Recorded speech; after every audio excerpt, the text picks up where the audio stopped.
Hey, chart whisperers. Today we're diving into the biggest weeks of 2025 for the markets. The Fed's about to drop a bombshell rate decision, jobs data is shaky, and companies like Amazon and MicroStrategy are making waves. Will this spark a rally or a crash? All right, let's talk about the elephant in the room. The Fed's interest rate decision. This is huge, but here's the real deal. The market's reaction, especially in treasuries, is what's going to move the needle. The Fed controls short-term rates, but the market calls the shots on long-term ones. Flashback to September. The Fed cut rates, but 10-year and 30-year Treasury yields shot up to 4.8% and 5%. Why? The market thought the Fed moved too fast before inflation cooled. Even Trump got caught in the crossfire after his election, with markets betting on an inflation surge. So, what's the play here? We're watching how the market vibes with this decision. Stay tuned for that. Now, let's zoom into what's driving the Fed: jobs and inflation. The labor market's showing cracks. Not a total meltdown, but it's weakening. Yesterday's ADP report was a wake-up call. Only 54,000 new jobs against an expected 73,000. Even healthcare, a rock-solid sector, is wobbling.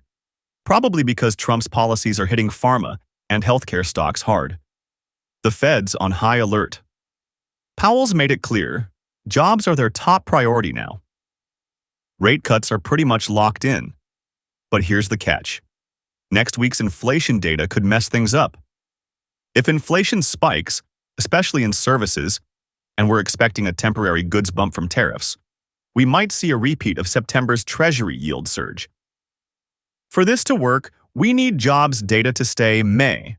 Think 40,000 to 70,000 new jobs, no wild revisions, and no nasty inflation surprises. What do you think? Will the Fed nail this balance? Drop your thoughts in the comments. Here's where the action is. Treasury yields. These are the market's pulse.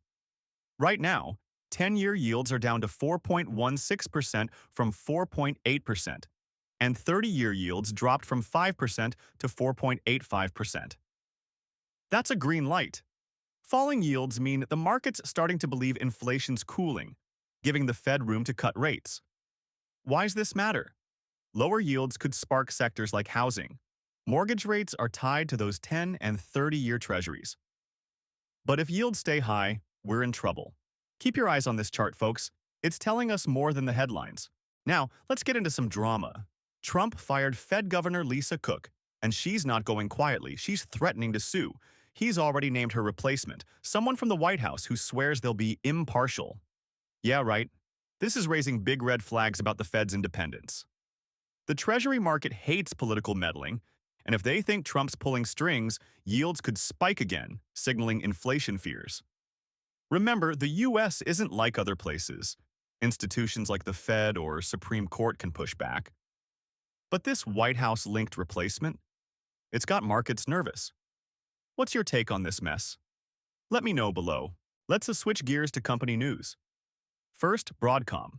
We sold it a while back to cut our microchip exposure, keeping NVIDIA and AMD.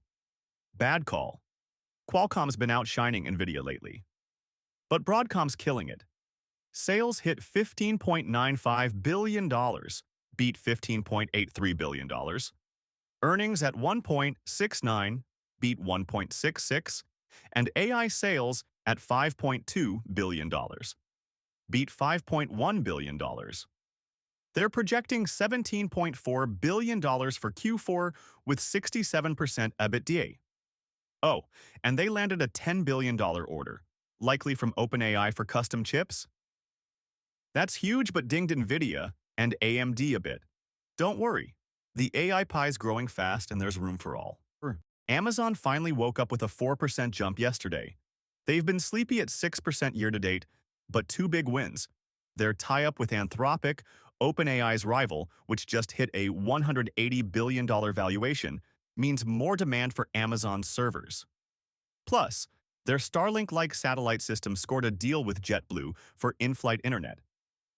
Amazon's got robotics, autonomous vehicles, and the biggest AI web service. This stock's a beast. Stick with it. All right, folks, we're in for 2 wild weeks. Jobs and inflation data will drive Treasury yields. If yields drop, we're golden. Housing and stocks could rally. If they spike, watch out for inflation or recession fears. I'm staying optimistic, but I'll keep you posted if anything changes. Smash that like button, hit subscribe, and ring the bell so you don't miss a thing. What's your biggest takeaway today? Comment below, and I'll see you in the charts.